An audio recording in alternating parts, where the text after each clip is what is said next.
show.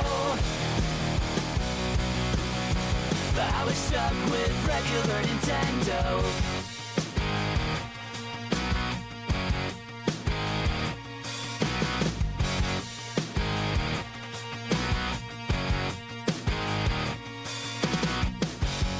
It was 1992, my friends had Super Mario World to play through.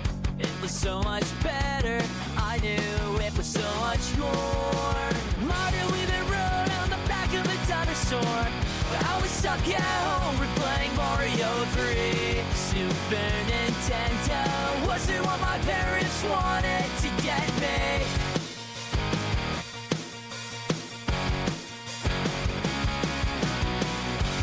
Mom and Dad asked what was better, I said it was 16-bit. But when they pressed me for details, I couldn't explain one bit. So now I'm sitting here with square controllers. I guess I'll have to make do with just regular Nintendo.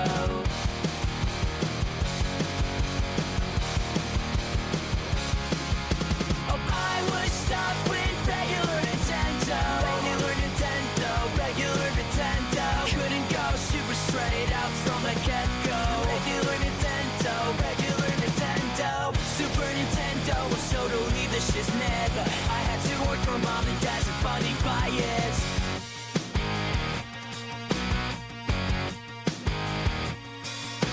Oh, I was stuck with regular Nintendo. Regular Nintendo, regular Nintendo.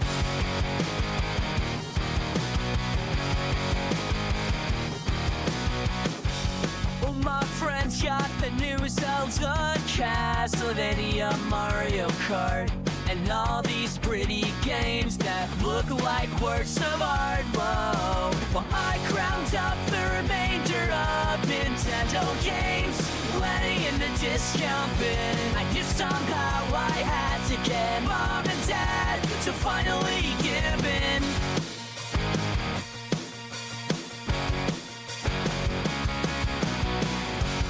I had my zapper, their super scope was a bazooka. My cheapy parents made me want to puke. Pilot Twinks and F-Zero remain games I never played, as I wondered what it takes to get my parents into this decade.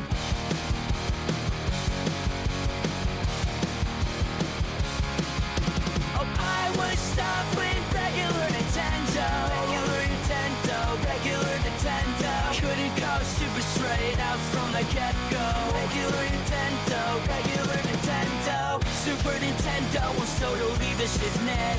I had to work for Mom and Dad to finally buy it.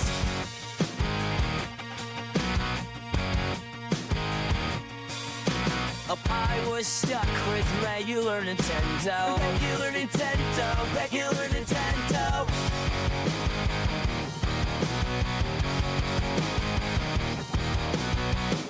My parents finally would get me a Super Nintendo, but I wasn't out of the woods yet. Dropped down to my knees and prayed to get me a super set. A super set.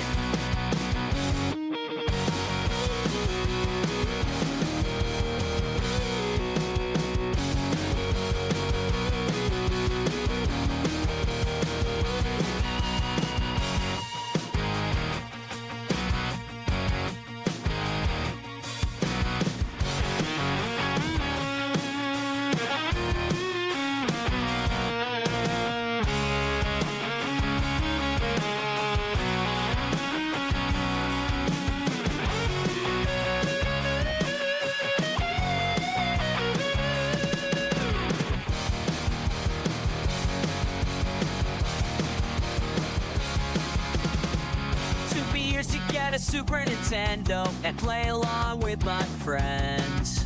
And even now when I'm older, I reminisce the fun we had back then. But I haven't forgot my roots when I was stuck being 8-bit against my will. It made me appreciate my Super Nintendo all the more ever still.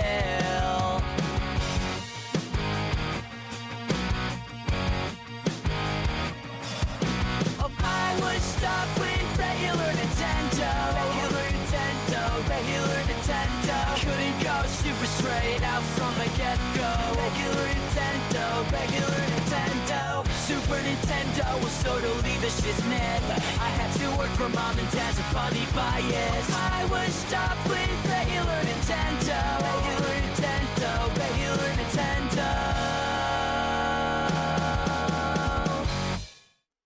Hey everybody, what's crack-a-lackin'? This is Jay, also known as Multimedia Jay, and this is my generic red screen video thing about Nintendo crap, responding to the big Nintendo reveal of the Switch 2. So I'm just going to ramble on and stuff like that over this red screen, and then wonder why nobody watches my videos that I only make once or twice or 3 times a year and spread across multiple channels. Okay, this is stupid. Okay, I hope you haven't been staring too intensely at this, because otherwise you're going to see these letters stay on the screen for a little while after I do this. What is up, everybody? This is Jay, also known as Multimedia Jay. Yeah, so the Nintendo Switch 2 has been announced.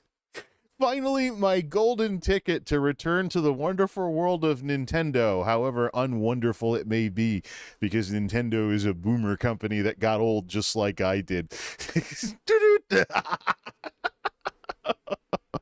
Turn this down a notch. You got a few things to talk about. Yeah, Logan's cracking up in the chat already, but that's a very terrible parody of like those responses to the Nintendo Directs or whatever. But I don't know. Either way, I have to admit that the kinship among gamers goes beyond any weird stuff like the Switch 2 announcement. So I mean, I am about as deep into getting back into Atari as I would be if I bought a Switch 2 right now. This was like 80 something. The Atari re-releases are just pummeling the hell out of me because they're 30 a pop, and I had that run-in with well, we saw what happened with Ninja Golf.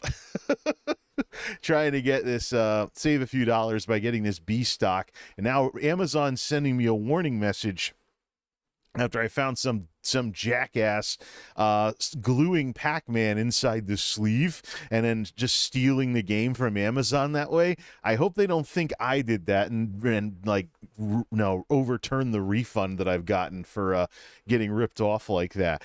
But anyways, the bottom line is, folks, I'm old. I'm 43 years old, and I've been through this crap before. This is not my first rodeo, where I got into a bunch of Atari stuff right before a big Nintendo thing came out. The only difference is I'm no longer the hyperactive, bratty little 6-year-old that's going to hit reset every time I lose a life in Donkey Kong.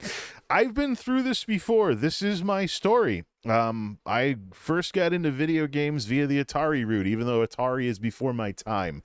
My dad is contemporary to the heydays of Atari, but not me.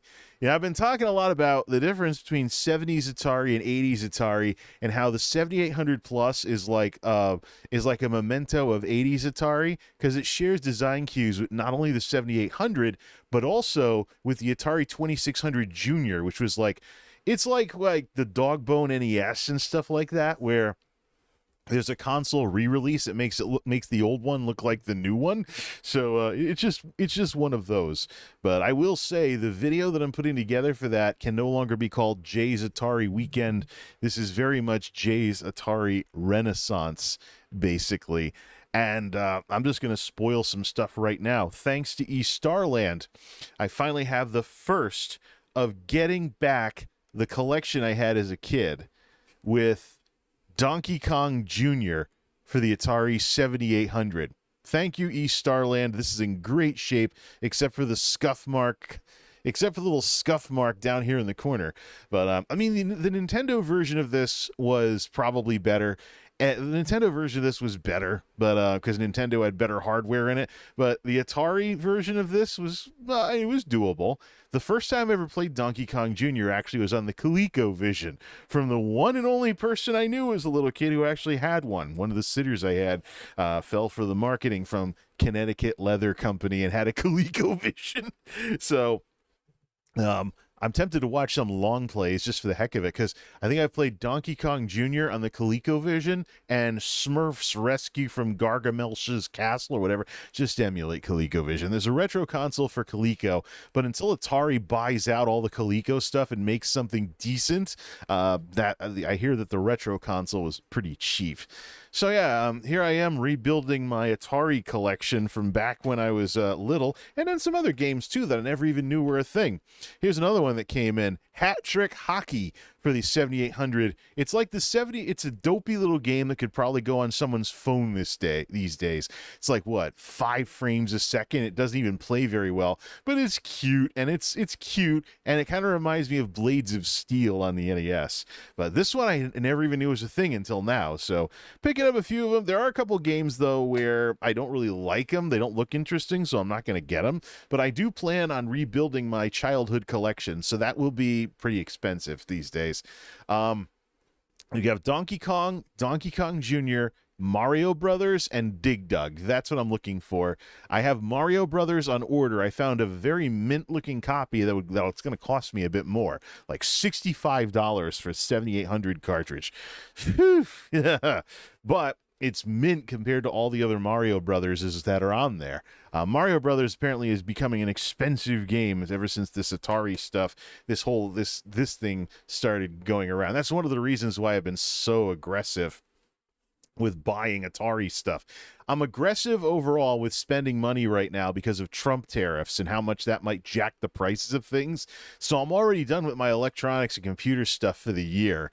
The tax refund will blunt this, of course, but I have been a lot more aggressive spending than I've ever been at this time of the year because of the threat of Trump tariffs raising the prices on everything.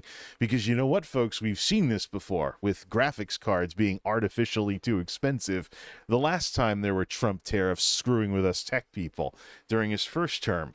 But the 7800 Plus, though, this thing isn't going away.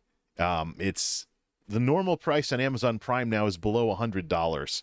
So, I mean, this thing launched about 6 months ago or so. I don't really expect something like this to have a lot of longevity. If Atari wants to have a console launch, today's Atari SA, if Atari wants to have a console launch that actually means something and isn't just some nostalgia thing, then this isn't it.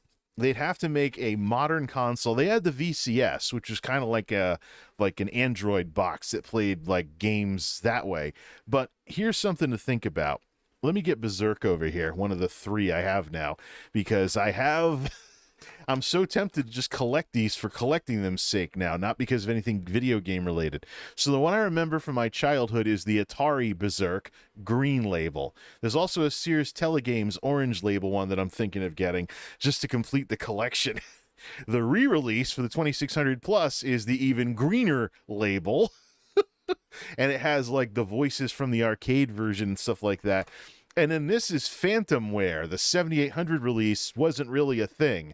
It was somebody programmed a homebrew version of this that was good enough that Atari just released it for the Atari Plus platform. So there never was a 7800 version of Berserk. There was a 5200 version, which is where the cover art came from. But so these games, in a sense, though, with the passage of time and everything, these games are really kind of bothering me in the long run, because the 7800 is contemporary to the late 80s.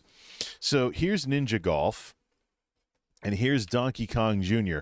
One of the things that I was thinking about this afternoon was, how well are these games, these re-releases, going to hold up versus the 7800 originals? And that's when it hit me. It doesn't really matter to me. The odds are I'm not going to live to see that happen. This was late 80s gaming, almost 40 years ago. So unless I'm in a nursing home somewhere, I am not going to see these games, whether or not these games hold up as well as these ones did. The silent passage of time, silent march of technology for you folks. Yeah, pretty morbid. But here's the thing. You know what would be interesting? If Atari made a serious console with this as the form factor for the carts, because Nintendo kind of, once again, kind of paved the way for physical media to progress again, just like they did with their setup with like the tablet controller with the Wii U, which became essentially the Proto Switch. The thing is, though, Nintendo got it. I mean, who wants to deal with discs anymore? When you can have terabytes of data on an SD card. Imagine how much we could fit into something like this these days. We're talking terabytes of storage would fit in an Atari cartridge these days. So you have a shoebox full of these containing terabytes of gigantic games. You don't have to worry about them getting scratched and stuff. I mean, think about it for a second. Imagine if Atari had like a modern physical media console. Doubt they'll make one, though. Things are so digital these days that it's largely a collector's thing, kind of like what I'm doing with picking up Sears Telegames versions of stuff. I am thinking, though, from a physical media perspective, keep an eye on East Starland or something. One of the features announced for the Switch 2 was being able to buy upgrades from Switch 1 games. I'm tempted to pick up a bunch of secondhand. Superstar says you could put a hard drive in an Atari cartridge, probably. Well, there's terabyte SD cards out there now. Imagine what you could do with this much space and SD card technology today, even if it's frozen in place for 5 to 8 years because it's a console generation. Imagine, I mean, these were, not this one. This one's a terrible example. But let's go back to the 2600 proper in the late 70s and early 80s. Games back then were kilobytes. Some of you may have to go to, some of you youngins might have to go to Wikipedia to look up what a kilobyte is, because things have been gigs for 20 years. They've been gigabytes for 20 years. So we're not talking megabytes, kids. We're talking kilobytes was the size of your video games in the late 70s and early 80s. So, and they even had built-in dust covers to protect the connectors, too.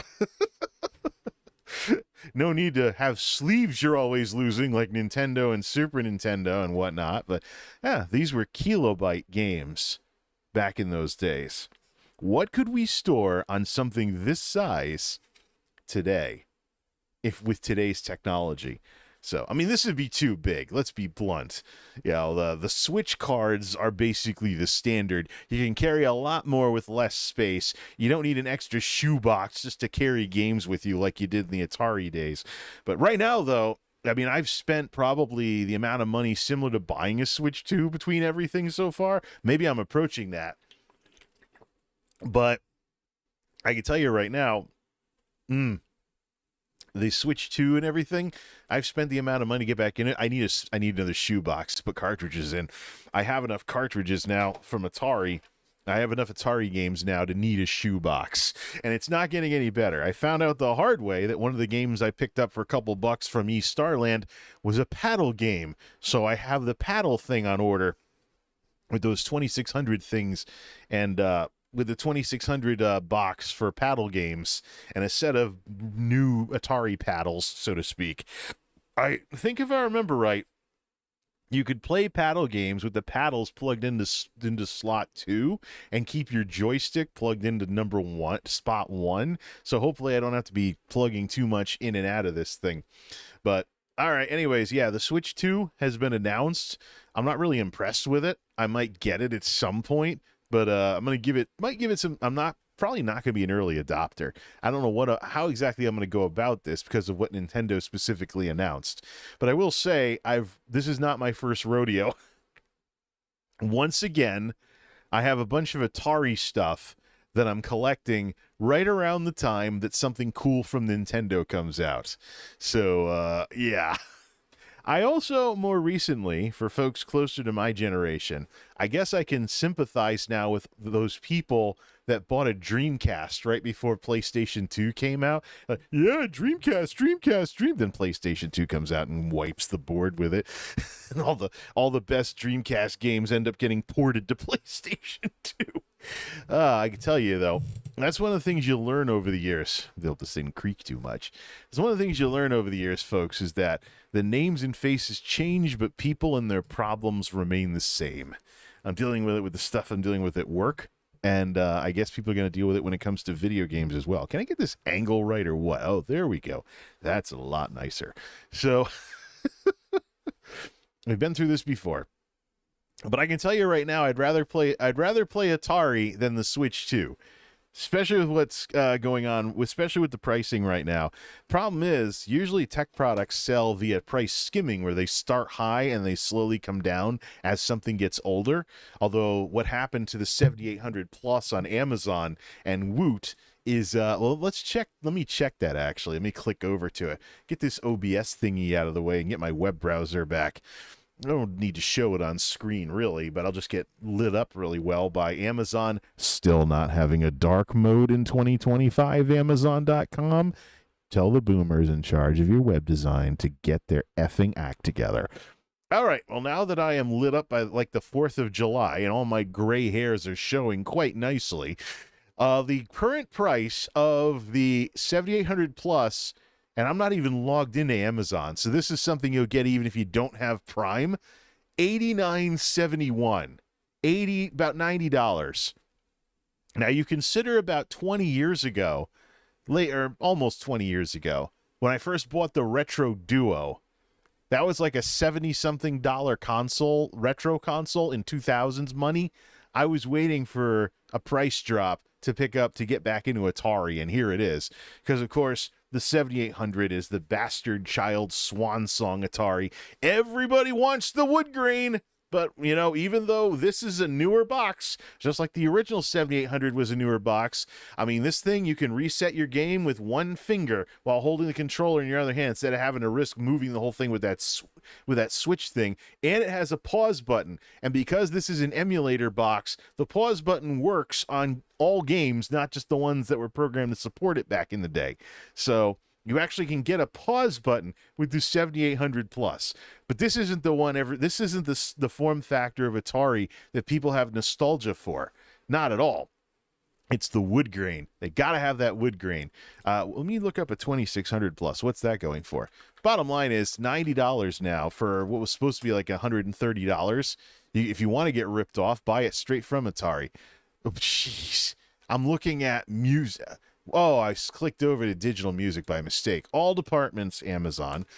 All right, let's see. $129.99. Yep, so you can still buy the wood grain one for $129.99. Used like new, if you don't get ripped off like I almost did with Ninja Golf, it's $93.93. So you're talking like $90 Ataris these days versus, oh boy, like $1,000 to play Mario Kart. That's the single biggest turnoff for me is I just can't wrap my head around. If you catch the flash sale on Woot.com, 2 days left, an Atari 7800 Plus is $75. So, but there's a whole bunch of things that I am in no way, shape, or form going to be organized about trying to talk about here. But it's, let me just get that out, get that Amazon thingy off the screen here. Anyways, LGR has entered the chat. Yeah, okay, superstar. Still playing getting Switch 2 unless a hardware exploit or something comes out. Currently collecting cool 360 stuff. Having a lot of fun hacking all my consoles these days. Yeah, well, I don't know. I don't want to get like a band. I could get it from secondhand when someone is nuts enough to sell their Switch 2 to East Starland or something, and I get it at a discount that way. But all right, well, let's talk about this because this is turning more into an Atari stream. But you know what? I'm going to stick with Atari for now because I'm old. Nah. You know what's interesting? I was thinking about this with the whole Bentley Bear thing and playing all these games. Not even this, but something like Ninja Golf or something like that. Not even that either. But I'm thinking like going back to like Berserk or Hat Trick Hockey or something like that. But here's the thing. This one's the prettier one. You know what's interesting about Atari games specifically is their simplicity. It's a completely different era of gaming that's represented by the Atari era. I mean, yeah, everything was done over here. There were names like Jack Tramiel and Nolan Bushnell as big video game folks back then before Nintendo just wiped the board clean after Atari crashed and burned in the 80s with the video game crash. Atari was a cheapo console when I was a kid, but the thing is, what you get from these games is pure simplicity. So I come home after work, I'm really tired. I can actually just flip a few. I can like play tons and tons of games like in like an hour. Like work on my like get a score or something in this one and that one and the other one. They're so simplistic. You don't have to rack your brain with like console backlogs with Atari because the games are so simple. You can play them for like 10 minutes or an hour. When 9 times out of 10 you're just trying to get a high score, unless you're taking pictures of your scores with your phone or using an app or something to try and record your scores to social media today, it's really not anything all that wild. I mean, let's take Berserk for example. Berserk is about you go around shooting robots, and depending on the difficulty you select, a bouncing smiley face might come after you if you stay on the screen too long. But go around, shoot robots, get a high score. That's Berserk. No matter what version of it you play, and I have all of them except for the Sears Telegames collection from the collection standpoint, and I also have the arcade version on Atari 50, so I know the differences between the arcade and the home version, so to speak. We wouldn't have called them console ports back in those days, but I mean these games are simple enough that you just plug them in, fire them up, play them for like 10 minutes or so, and be perfectly happy just taking the thing out, putting it back on the shelf, switching to something else. And then you can get these games like it's like a never-ending Steam sale with some of them, like the common titles in the 2600. Bentley bears the wild card because this is a homebrew that was released, and it's basically like a Master System platformer on the 7800. So I mean, this could have been these kinds of games could have existed on the platform, but Nintendo was busy handing them their ass back then. But I think a lot of the appeal to Atari is the sheer simplicity of it. You know, I don't know how many people have had this happen, but let's say you get back into a game. You haven't played it in like 2-3 weeks. What's the first thing that's going through your head? Number one, do you remember the controls? Number two, what the hell was I doing? You know, and then there's the whole thing where you play through like a third of the game, then you're away for a while, then you come back and play the rest of it, and it's kind of split, so to speak. Well, all of that goes away when it's as simple as play golf and kick ninjas in between golf swings. I mean, that's basically the simplicity of Atari is really the appeal. The simplicity of Atari is really the appeal of Atari, and that's how I've gotten back into it and made history repeat itself by getting a bunch of Atari stuff right before a big Nintendo thing comes out. How many times have I said that? Answer, way too many. And so let's talk about the Switch 2. The Switch 2, I'm probably going to get that at some point, but I have no idea how I want to go about this. Nintendo is still in 2025 selling the original Switch at the $300 price point. What was the Switch's launch price, actually? So the big issue I had with the Nintendo Switch, let's see. Nintendo Switch launch price. Then, let's see. Yeah, $300. Launched March 2017, price at $300. I go to Walmart.com nowadays. Get the thing in the Walmart.com. I go to Walmart.com and I look for a shut up, I don't want to sign in, you piece of crap. I'm going to do it on my phone. All right, I'm just going to. Anyway, doesn't matter. I already looked. I go to Walmart.com or even physically go to Walmart and I can still buy a Switch for $300. Like, where exactly? Let me just do Google Shopping here. Let me just open up my Chrome. It's like, sign in for Walmart Plus. No, does it know from my IP address? Nintendo Switch. I want to use Walmart.com like a simple e-tailing site. I don't want to sign in. Okay, now it's working. I can get a pre-owned one for $264. But let's do an in-store thing. Let me just click in-store, and yep, it's several towns wrong with where my location is, as usual. But the Nintendo Switch is still $300 for the regular one, $350 for the OLED one. What a joke. Nintendo is just such a boomer company. Like, they're like, oh, yeah, a lot of our big names are probably going to retire during the Switch 2's thing because they're like 70, 80 years old. Blah, blah, blah. Yeah, and the company runs like it's a bunch of 78-year-olds and 80-year-olds. How out of touch has Nintendo been for the Zoomer period from 2000 onward? I mean, how out of touch has Nintendo been? because it started in the 90s with the Nintendo 64 with the whole cartridge thing. But the last time Nintendo was top dog was the Super Nintendo era. They've been struggling ever since. N64 was like a Mario box. It was a party console. GameCube, Mario box. It didn't have the storage capacity versus the PlayStation 2, so GameCube versions would get stripped down from time to time. The Wii, we don't even need to talk about what the Wii was doing wrong, not being HD. The Wii U was finally the Wii HD that we all wanted. But it was still, most of these consoles were Mario boxes, because as Nintendo stopped making powerful hardware, they gained the Ouya problem for themselves. So those of you who remember the Ouya, remember that stuck-up CEO that was trying to make it sound like the Ouya was the bee's knees? And one of the classic criticisms of What's-Her-Face was, of that CEO, was, it's amazing how this woman doesn't seem to know what a PC is. So the last great console really is the PlayStation 5.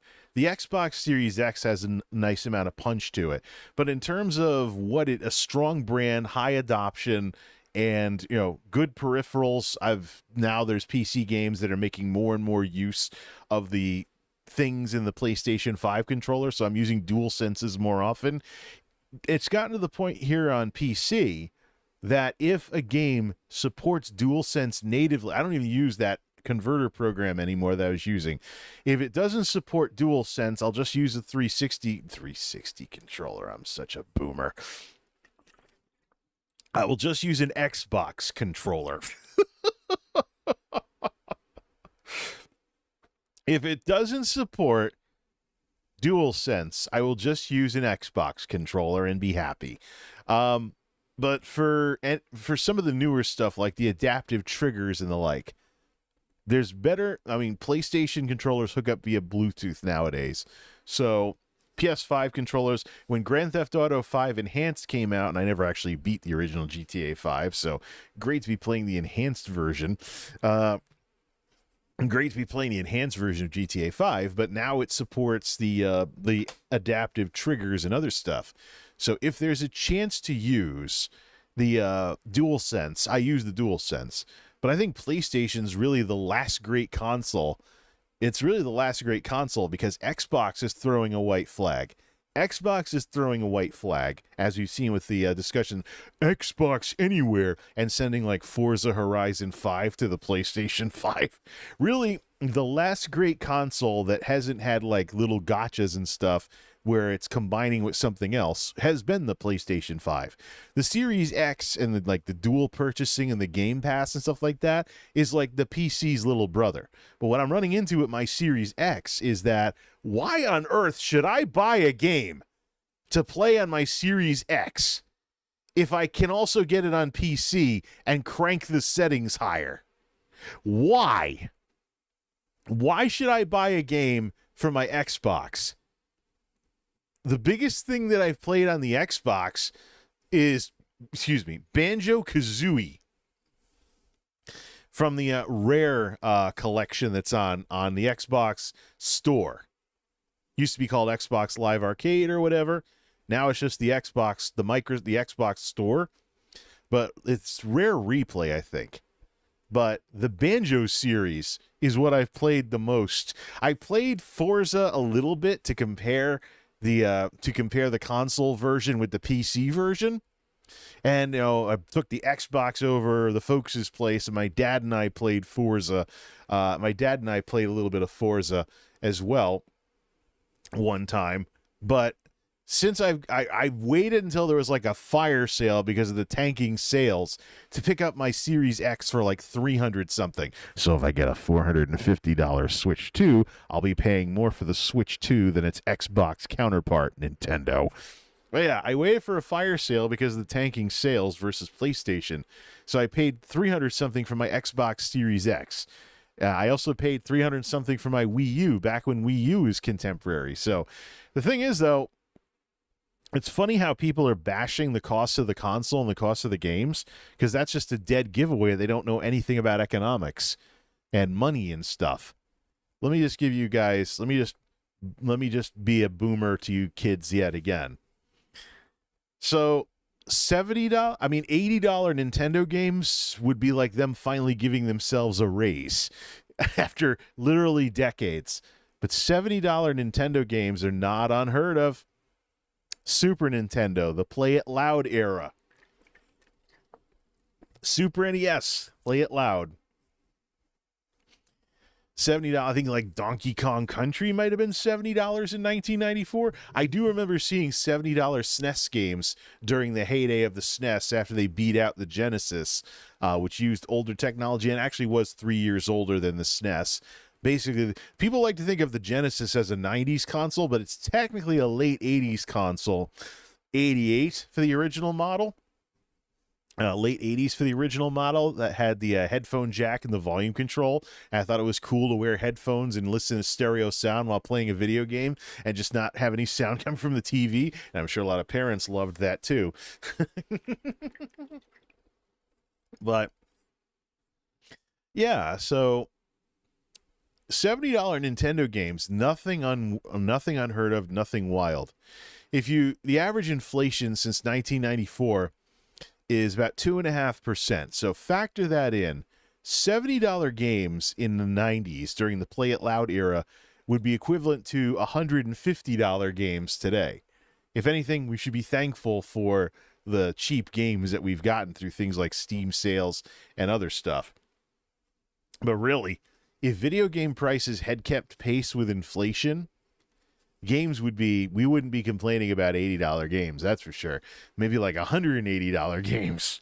Yeah, and people there'll be like some CEO that's like, well, maybe people should pay more for video games, and the internet will dogpile and destroy them.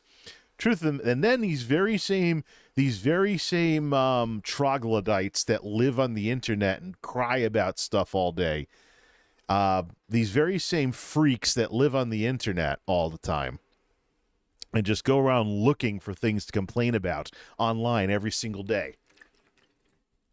These very same people are also the ones crying about why gaming has devolved into these mega corporations like EA and Rockstar and stuff. Like, why do we have these corporate giants making all the AAA games? Because they're the only ones who can afford to do so. Think about the business model. It's a total for video games over the past 30 years. It's a total disaster. Okay, so the technology is going to take us from sprites and pixels to like uncanny valley levels of, think like a Quantic Dream game, uncanny valley levels of, almost photorealistic gaming on today's gaming PCs. Think like a Quantic Dream game or something like Detroit Become Human or something like that. So we've made that type of progress. Or how about the Final Fantasy VII remakes? How about the Final Fantasy VII remakes and how near photorealistic they look? So the people that see Aeris in a bikini or Tifa in a bikini are like, "Oh, Tifa, I wish you were real. You're so hot." Those people. Those people. Then again, these are the people that like get climaxed by cartoons, for Pete's sake. Oh, anime. Whatever. We're not touching that shit. But yeah, so you think about video games and how they've evolved in a generation. The cost of making them, how that's mushroomed in a generation. Ballooned, mushroomed, snowballed, pick your analogy. That has all happened, and at the same time, woe betide you, you deserve the fiery wrath of hell if you dare sell a game for more than $50. There's probably people out there still mad at $60 games. Now we're talking $70 to $100, and people are ready to just burn the place down. Burn it all down. Gaming sucks. Da-da-da. Yeah, but the truth of the matter is, games would be a hell of a lot more expensive if the prices had kept pace with inflation. We're lucky to have gotten what we've gotten. It's time to stop being spoiled babies about it, especially when we're supposed to be so-called grown-ups. It's like, You're 30 something, 40 something years old, and you're crying that video games are expensive. Wait for a freaking Steam sale like the rest of us. Or just stay away from the walled gardens of these companies that just don't get it. If Nintendo doesn't know what a sale is, screw them. Actually, because they've sided with physical media and they've got that upgrade thingy, when I find out what the price is for those upgrades, I'm so tempted to go to East Starland and pick up a Switch game collection of secondhand Switch games. You know, try and save some money that way, assuming that the cost of Switch games doesn't go up to match the Switch 2 things on the used market, because people know they're essentially selling software keys to buy upgrades. Now, you thought that key sites that sell like Windows keys were wild. Imagine what the Switch game market is going to be when the Switch 2 starts to make waves. But it's just something to think about. Of course, here's the thing, though. The problem with the Switch 2, like I mentioned earlier, is the Uhhhh problem. What would I want to play on the Switch 2 that I don't already can't get better results on a PC, or upgrade to better results later? Whether it's through DLSS, or whether it's through DLAA, or whether it's through a hardware upgrade, or whether it's through like a remaster patch, like what happened with Grand Theft Auto 5. What exactly am I gaining is outside of the Switch 2 being my new Mario box after blowing off Nintendo for over a decade since the Wii U days? What am I gaining from that besides a Mario box? Why would I want to play Elden Ring on the Switch 2 when I've got a 4060 Ti and my own monitor is 1080p? So my main monitor TV is 1080p, so it's not like I'm going to try playing 4K. Plus, 4K is a freaking gimmick. There's a reason why these consoles can brag about 4K. Okay, your game plays at 4K 120 hertz, right? What is the graphic settings equivalent of that? Oh, but it'll be optimized. Okay. So you play a console game 4K 60. What in PC game settings is that the equivalent of? Medium? Now, I understand that, and I should do some videos on this. I understand that since Skyrim, over the past decade or so, low mode gaming has really been ramping up. There's some serious coding that allows people to play games on laptops and not have the games look like complete ass. So it's just gimmicks. Okay, the Switch 2 is going to be able to play a cartoony Mario game in 4K. Okay. The equivalent of what? Uh-oh. Tripping my speakers now. All right. So that's the thing, though. I've been running into this with my Xbox. I would probably run into this with the PlayStation if I had one. When I see a game for sale, I'm like, that looks interesting, but is it on PC? Is it on Steam? Or is it going to come to Steam in a couple of years? I've got such a backlog that exclusivity is nothing to me. I really don't give a rat's ass if I wait years to play a game. I mean, I waited years and years to finally seriously get into GTA 5 after the enhanced version came out. I did play through the campaign, the single player, a little bit of GTA Online with the legacy version, but I saw very quickly as I upgraded my graphics cards that GTA was falling behind. Now that there's a lot newer technology driving the Los Santos area, it's a totally different scenario. And the thing is, too, would I be in the same boat with the PlayStation if I had one? I've got DualSense controllers, and some PC versions of multiplats are gaining DualSense support, or they have it out of the box. The Crew Motorfest has DualSense support. I think the Final Fantasy games have DualSense as well. And Ratchet and Clank Rift Apart, which I bought on Steam, by the way, has DualSense support. So if it originally came from PlayStation and it retains its controller support, I use PlayStation controllers with my PC. And I have from go back further. I have from this to PS5 able to hook up to a PC, run emulators and stuff, and work with emulators or compilation games or anything like that. So I've got the thing that I'm holding on to that feels like what it would have felt like back in the day. Or, well, this was the European gamepad, so not applicable to me, but I wish we had this in America. I could spend $30 on an Atari 7800 joystick if I wanted to make my knuckles hurt again, but I think I'll just stick with these things. If I need a 2-button Atari joystick, oh, it's trying to pair now. It's not paired to anything. If I need a 2-button Atari joystick, then I do have the Hyperkin Trooper that I can always hook back up that had 2 buttons. There's stuff for, I wonder what's going to happen to the Retron 77 with that sort of thing too. But I don't know. I think the Switch 2, though, I mean, if you can only afford one thing and you like Mario, that might be what you get because it's $450. But just the idea of spending $500 to play Mario Kart just pisses me off. Just saying it out loud, we're spending $500 to play Mario Kart because one of the bundles is a Mario Kart bundle.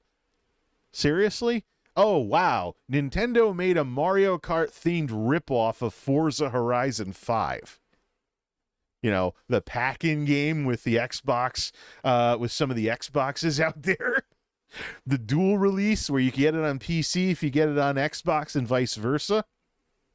I wonder if it could be like a triple release where you can automatically get the PlayStation version of that if you have a PlayStation.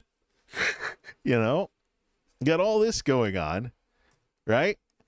So you're spending $500 essentially to play Mario Kart. Of course, there'll be upgraded versions of games. And, you know, you can finally get officially what the emulator crowd has had for years by being able to play Breath of the Wild in 60 frames per second. Zippity-doo-duh. Is that worth $500? It could be a way to get people into gaming from scratch, you know? $450 and you get a wide variety of Nintendo stuff and third-party stuff. And you get a portable out of the deal as well. Some people are comparing the Switch 2 to the Steam Deck. I don't know if that's a really good comparison, but I mean, a Nintendo answer to the Steam Deck, that's not that bad of a deal. So I don't think that'd be that bad of an idea, bad of a way to get into gaming. So I imagine there'll be some people using it for that. But someone who's like myself, who's into technology and doesn't mind maintaining my own stuff, I don't see the appeal other than yet another Mario box. Unless, you know, I have Hogwarts Legacy on Steam. Can I get some access key to get the Switch version so I can play it portable? I don't think that's worth it. It's just DJ's in the comments and he's in the chat and he's saying, the only reason I'm getting a Switch 2 is to run Breath of the Wild and Tears of the Kingdom at 60 FPS stable. Yeah, well, I mean, those open world Zelda... I mean, wait, no. But then I wonder what the upgrade for, like, Super Mario Odyssey is going to be. The only thing missing from Mario Kart World would be if the free roam was the main mode with starting races at certain checkpoints. Yeah, it's... I don't know. Maybe free roam is the default mode. I mean, if you just want to explore in the world... You know, free roam modes, though, are something that games should have had a long time ago. Well, I remember when Cruisin' USA was in the arcades before the Nintendo 64 came out. I was playing it at the ballpark that my dad and I went to watch minor league games when I was little. Or when I was growing up, I should say. And I was playing this coin-op Cruisin' USA with a steering wheel and pedals, and I was like, let's see if this is real 3D, and I just did this with the wheel and crashed into the invisible wall along the side of the road and found out the embarrassing way that, yeah, no, 64-bit wasn't really a free open world. It took another few decades to finally get that with some of the Forza Horizon games and the Crew and rest in peace, stuff like that. But it's gotten to the point now with what Nintendo has turned into as I've grown up. Nintendo is like a cult these days. The people still playing Nintendo, so to speak, that Nintendo can do nothing wrong. I really got to wonder about them. Because, I mean, the reason I never got a Nintendo Switch is because it never achieved feature parity with its predecessor, the Wii U. The Virtual Console got shut down. You know, Nintendo thumbed their nose at us, did the L thing for loser or whatever. Nintendo did that, and now suddenly emulation looks really cool again. Because Nintendo has just shown they want to wall everything behind a subscription service. Look, I could turn a Game Pass sub on and off. I could turn a Nintendo sub on and off if I really wanted to, but I don't really feel like playing retro games with some kind of sub fee. I'd rather have something like this. It's just the way it is. And it really invalidates so many people's purchases that the old model with the eShop and stuff like that. Okay, when we went from Wii to Wii U, you got a discount on upgraded versions of the Virtual Console games, or being able to play them in the Wii U menu instead of having to go into Wii mode. But what does it say for your collection with what Nintendo did to that store? Gone, and now you have a monthly sub, and so many things are walled behind Nintendo Switch Online. Even the ability to get controllers, as opposed to buying like an 8-bit kit to turn like a NES or a SNES controller into a Bluetooth controller, which I've done with one of my NES and SNES controllers, to compare it to, of course, the Hyperkin controllers and stuff like that. So there's a market for, thought for thought, the way we remember them versions of old controllers. Not necessarily what they'd be like nowadays, but the way we remember them, building something that plays the same way without being a cheap third-party controller. There's a market for that these days. And Nintendo, instead of disrupting that and taking all the sales for themselves, decided to wall their NSO controllers behind their subscription plan. Really? So stupid. So stupid. Then Atari goes and does this. And Atari goes and does this. And Atari goes and does, they have paddle controllers too, for those of you that played paddle games. I might as well find Warp Lock somewhere and get a copy of it but that was like, since I'm getting a set of paddles for my Atari setup. But I think really the Atari re-releases are far more consumer friendly than what Nintendo's doing. With what they've done with retro and stuff like that. The good thing though is you can play games like with some of the GameCube games and stuff. You can play them online now, so we can have a matchmaking service until Nintendo shuts it down, of course. But we can have a matchmaking service for retro games that really could have been like interesting online experiences, unless, of course, this means that everyone's going to find all the ways to cheat in like F-Zero GX, and the cheaters are going to win like the Snake folks in all those old versions of Mario Kart that just power slid their way to always being faster than everybody else. But I don't know.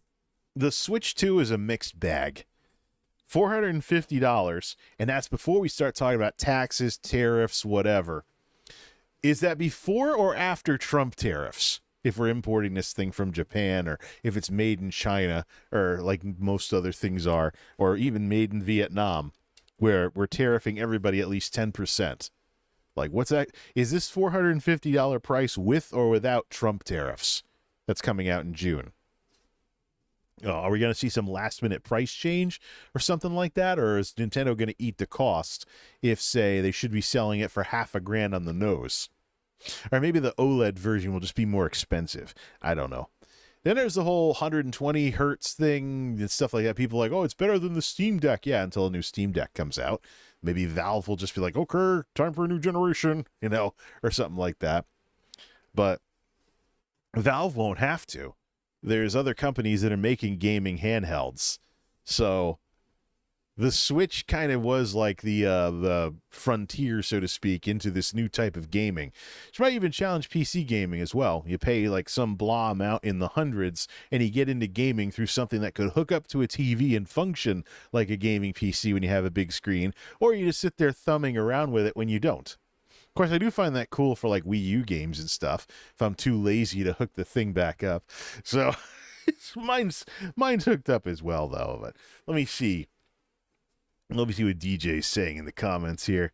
I want to get a Bluetooth kit for N64 just for No Mercy and WCW Revenge. Yeah, wrestling games.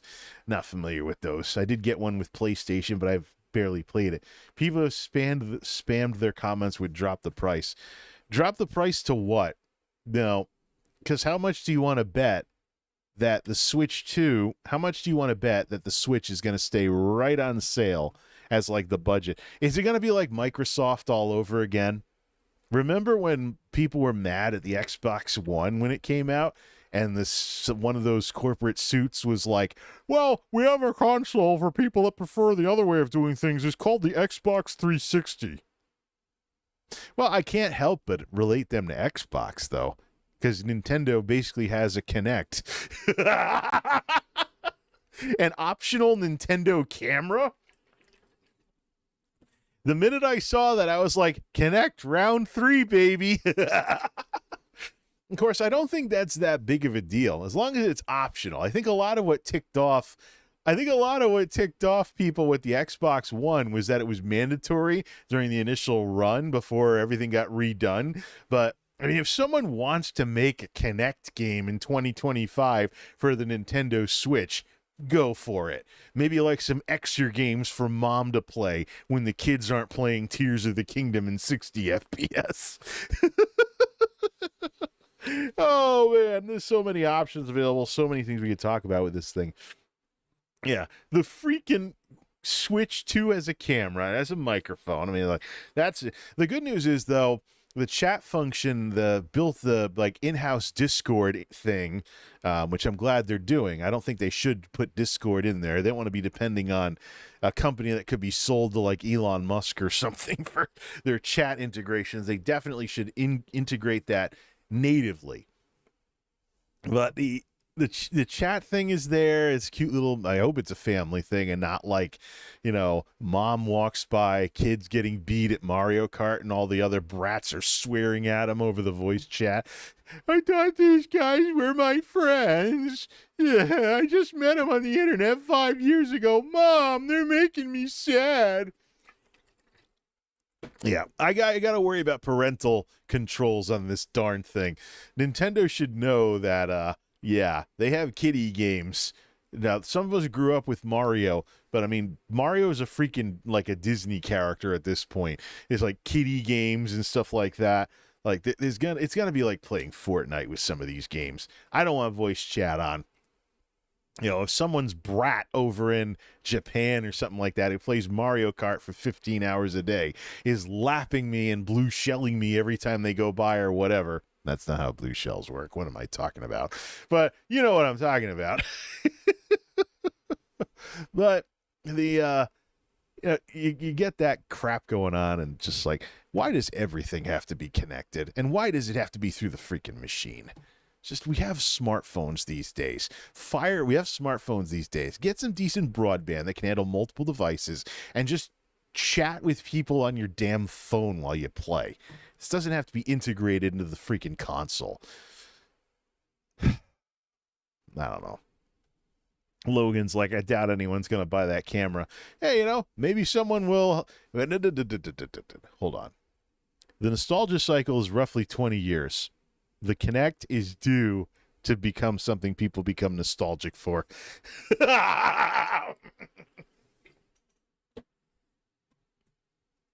Let's not count our chickens before they hatch. Yeah, the Kinect is pretty due to become something people are nostalgic for, so no. Let's wait on that one. If some developer wants to make the equivalent of a dopey Kinect game for the Switch 2, they have the option to do so. Hey, maybe they can even have like make some, strike a deal with Nintendo and bundle their game. Like, hey, get the stupid camera with our game or something. You never know, and I don't know if we should joke about that, because sometimes these folks like bad jokes becoming true or something. But yeah, no.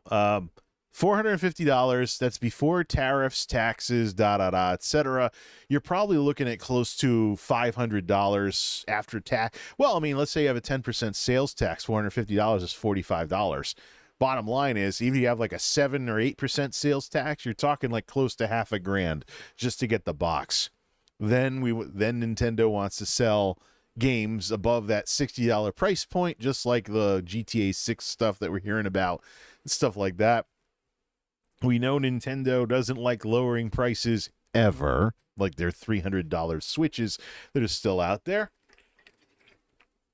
So, really, right.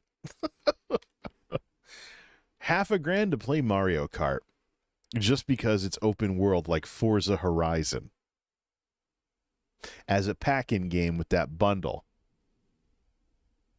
Just like how Forza Horizon 5 was the pack-in game with Xboxes. The Switch 2 is a freaking Xbox ripoff. I don't know. I suppose there's some people that'll like it and want it on day one or something. Or maybe people that don't have any gaming stuff or whatever they're upgrading from an original Switch. But I can't for the life of me imagine using it as anything but a Mario box. And then there's, of course, the whole Atari thing. Circling back to what we started wasting this Nintendo stream talking about that scared away some people in the beginning of the stream.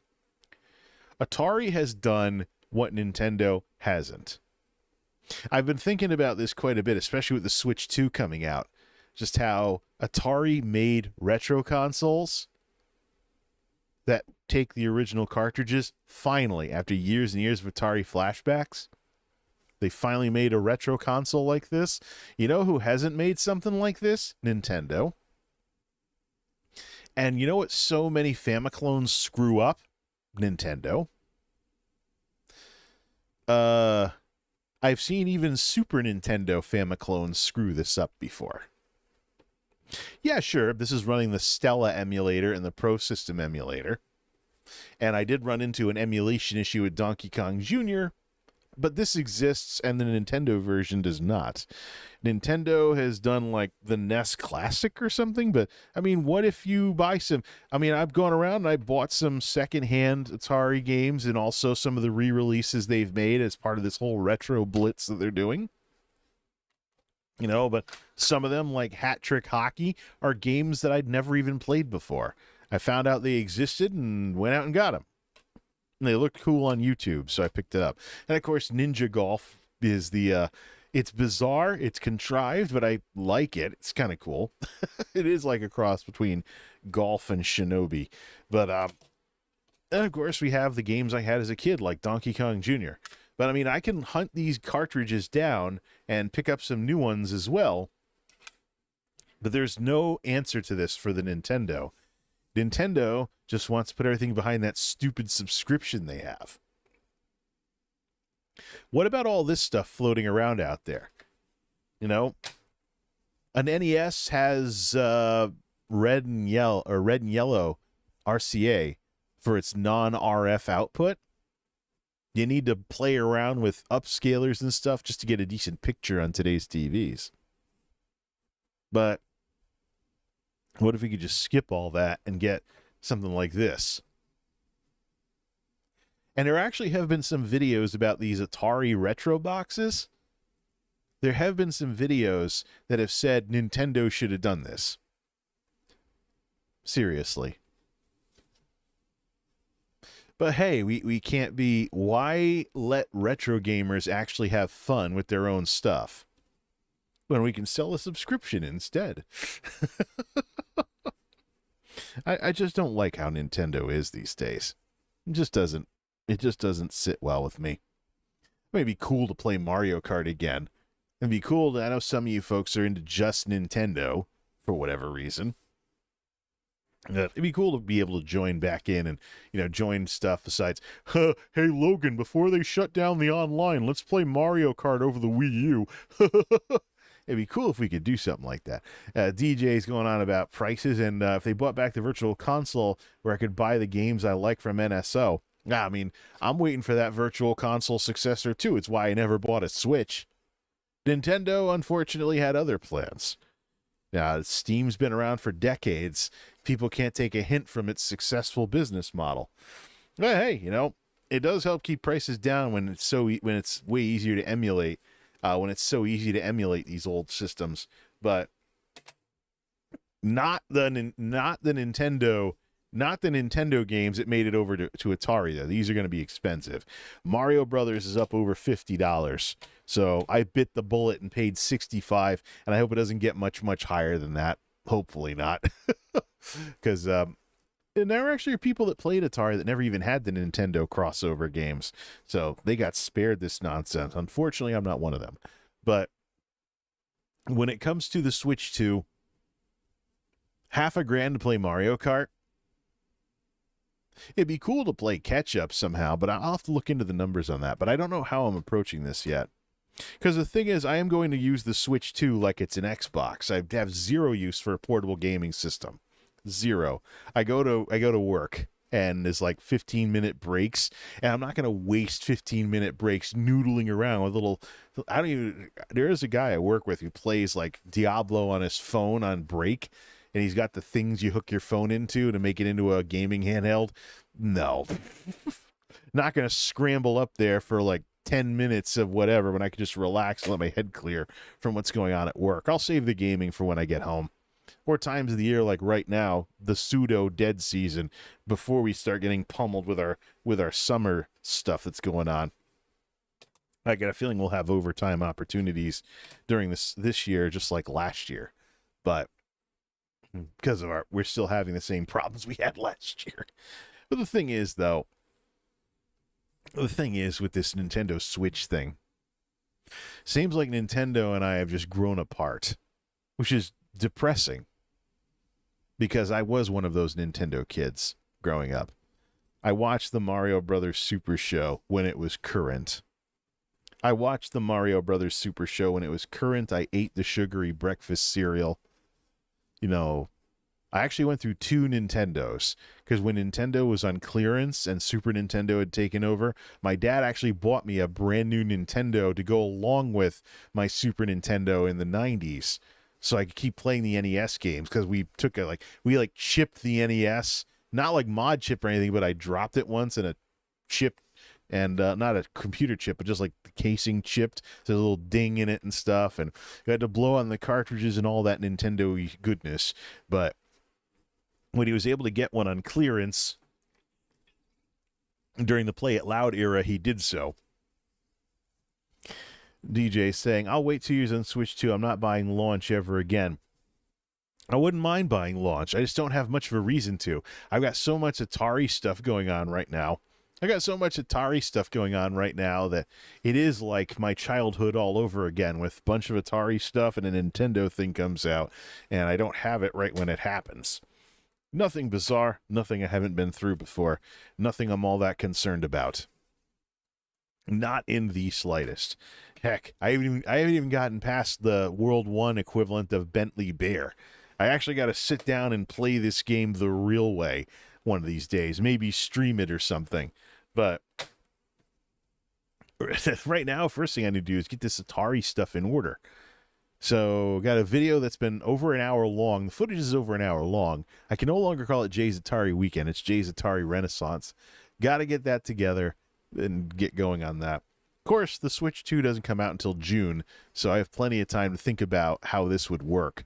I can tell you, though, if I got a Switch 2, I absolutely am not going to be noodling about with Joy-Cons. Screw that. Stick drift with Joy-Cons? Nah. I'm curious what Bluetooth capabilities it has. Could I hook up a third-party controller to it? Probably not, because it's Nintendo. Otherwise, I'll just be buying another Pro controller.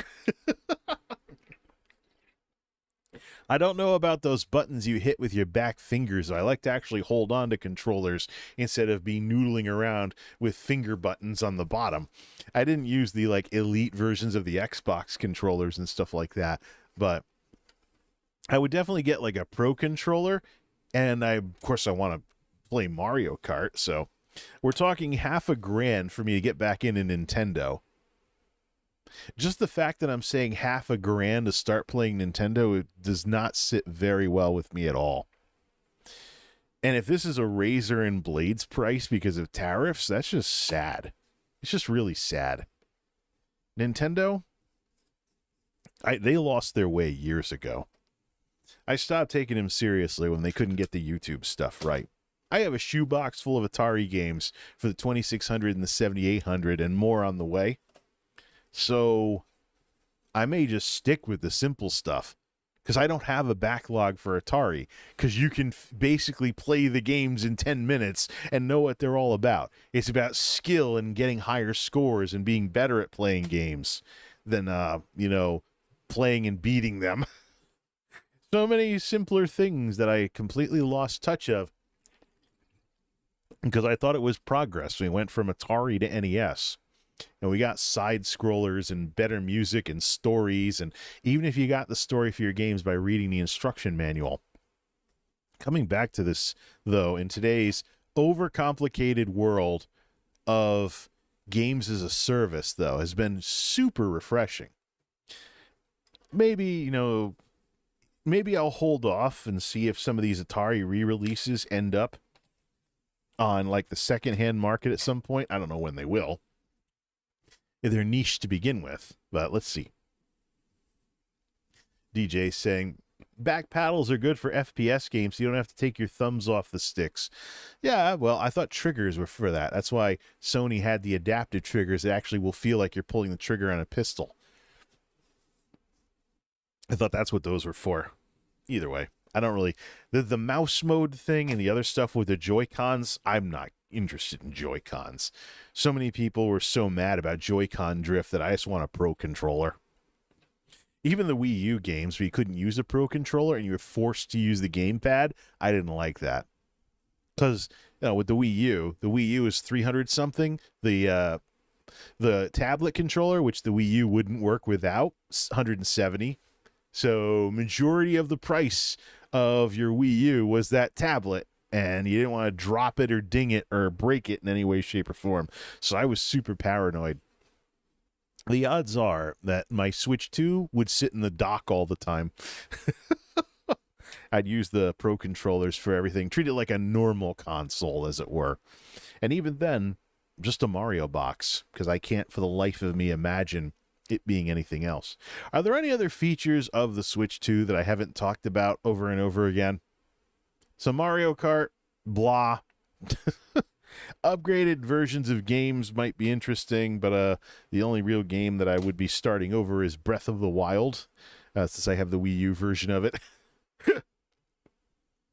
And this assumes that I get around to playing it and stuff like that. This assumes that I get around to actually playing a console again on a regular basis. I still have Wii U games that I haven't even touched. I bought them specifically when the Wii U online service was getting shut down. I'm still sitting right there, up by the Wii U. Never played. Sad. It's sad. I also picked them up because I figured they would get more expensive after the online was shut down and you could only play them through physical. But they're all sitting there in their cute little blue cases, not being played. Sad. The mouse mode is cloned from the Legion Go, says DJ. Yeah. See, it's just bizarre. But it's not very interesting. I assure you that I would not be like the Nintendo 64 kids with the Switch 2. Nintendo has spent the last 20 years just being out of touch. It's really too bad that they've had to be this way for this long.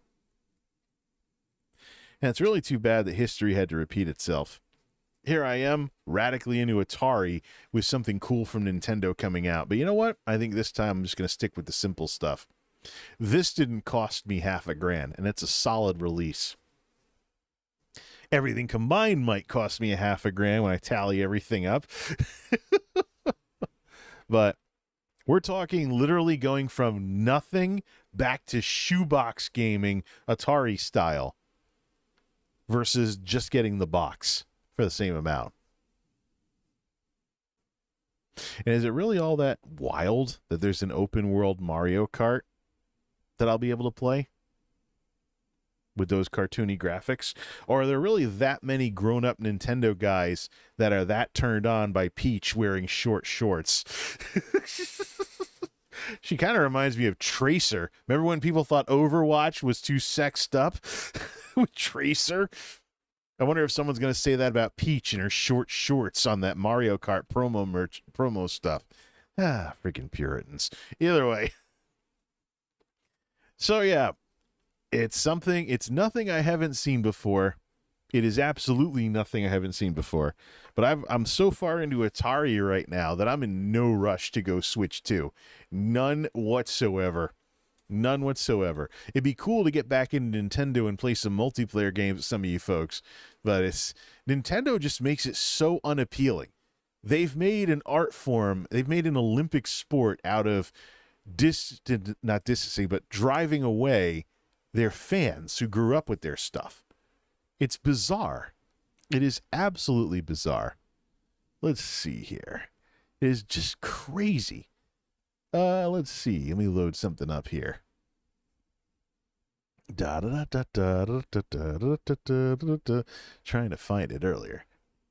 There it is. Save. Yeah, it's pretty bizarre. DJ says, I've gone Team Microsoft since getting into PC gaming. Yeah, because you get double releases. You can have it on your Xbox, buy an Xbox game, get it on PC. In my case, the other thing I got the Xbox for was the old Forza Horizon game, so I could play the whole series from the original. So, I'm locked at 30 FPS. But it's good to kind of play the backlogs as I liked 4 and 5 so much. 7:17 at the Geek House. I think it's time to play some Atari. I also want to get the Elgato ready to go so I can actually do console streams of flipping through all these Atari games. Because literally, I do need a shoebox. I might be working on shoebox number 2. I got to check when the other stuff's arriving, too. But the video's already got over an hour's worth of footage. I don't think that's coming down. I think I'm going to need a clickable program guide. And I don't know if I should just continue waiting for all the stuff I've got from eBay, Atari, and Amazon to come in before I even bother making that. It's just going to be gigantic. It's going to be an absolutely gigantic video, probably the length of one of my streams at this rate. But it's just the Atari Renaissance really is pretty cool. My dad's kind of enthused too. He's like, "Oh, you got back into Atari? Too bad we gave your games away when you went off to college." That's partially my fault, folks. I'm not going to do the whole "my parents did this to me" thing. I'm not going to do the whole "my parents did this to me" thing with giving away something that turned out to be valuable later, because I destroyed my 7800 by accident. So I guess now I have something I can do a little demonstration with. Kid me didn't like losing, or including losing a life in Donkey Kong or Donkey Kong Jr. So literally every time Mario died in Donkey Kong, reset.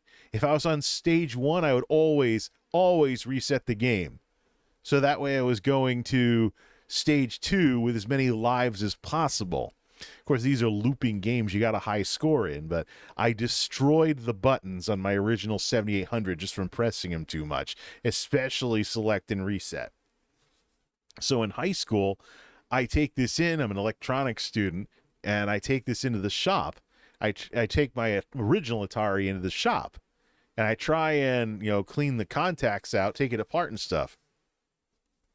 And I screw up the heatsink compound on a heat-sinked transistor, which thermal runaways and ruins the video output permanently because I fried the transistor. My 7800 wound up in pieces in one of our shop's part cabinets of broken stuff that people just tinkered with and desoldered from. That was the sad ending of my 7800. So I hope to not do the same with this in my old age.